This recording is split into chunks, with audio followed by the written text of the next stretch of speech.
Kita lanjutkan apa kabar Indonesia Malam untuk Anda. Hari ini anggota DPR kembali berkantor ke Senayan. Ya, hujan interupsi pun mengiringi jalannya sidang perdana usai pelaksanaan pemilu. Muncul perdebatan lebih penting mana? Mendahulukan hak angket pemilu atau mengurai persoalan bahan pangan pokok yang melonjak? Ini hanya untuk makan besok. Sementara itu, sebagai partai yang ditunggu inisiasinya, PDI Perjuangan tetap menilai perlu hak angket pemilu bergulir untuk menjawab spekulasi publik. Namun, PDIP mengakui hak angket tak mempengaruhi hasil apapun.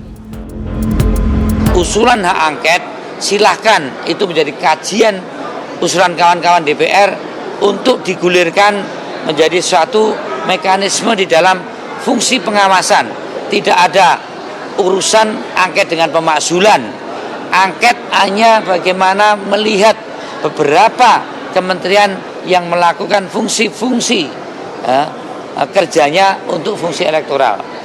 Jadi mungkin angket tidak ada kaitan dengan pembatalan pemilu, angket juga mungkin tidak ada kaitan dengan pemakzulan, tapi angket kita hanya ingin tahu benarkah bansos itu berdampak secara elektoral atau digunakan secara elektoral, benarkah Depdagri ada perintah ke PLT, gubernur PLT, bupati ke Kades untuk elektoral, benarkah bahwa ada tekanan dari Kapolsek ke kepala desa untuk fungsi elektoral.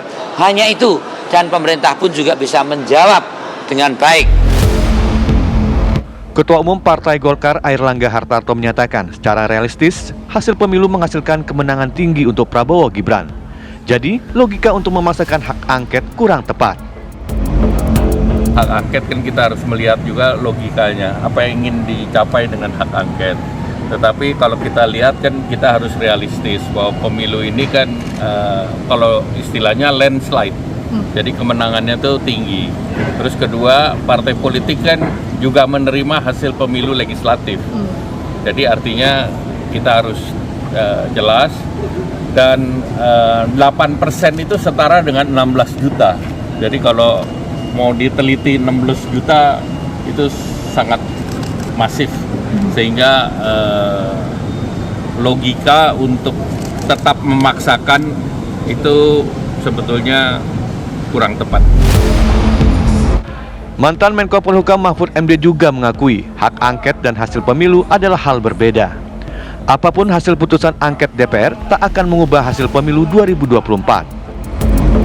Hak angket dan gugatan hukum itu berjalan paralel, tapi akibatnya berbeda.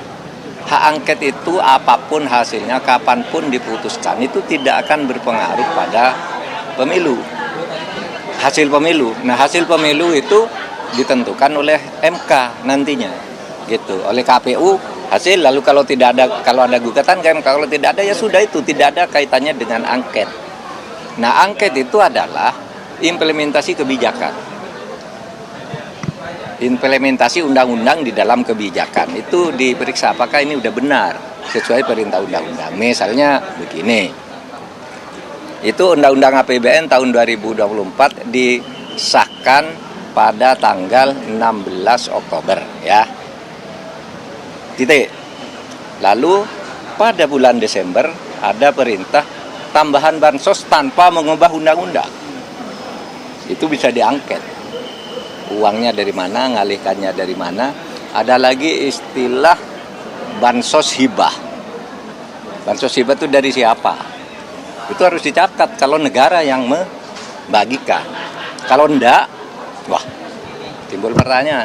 Nah, angket itu seperti itu. Kalau melanggar undang-undang tentu ada akibat hukum, terlepas dari soal pemilunya. Pemilunya itu hasilnya udah ketika angket selesai. Pemilu itu sudah diputuskan.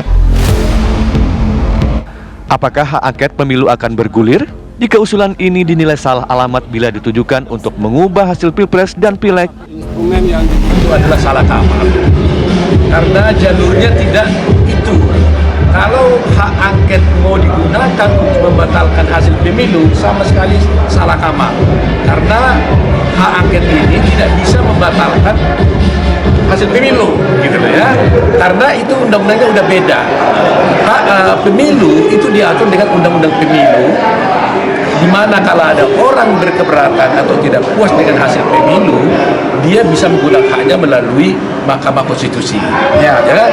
Kalau ke MK, ke DPR dengan menggunakan hak angket, itu hanyalah menggunakan hak untuk penyelidikan dalam hal-hal yang dilakukan oleh pemerintah, termasuk implementasi terhadap pelaksanaan suatu undang-undang.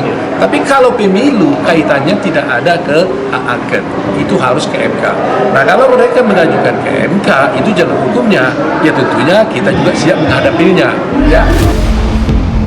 Tim TV One mengabarkan.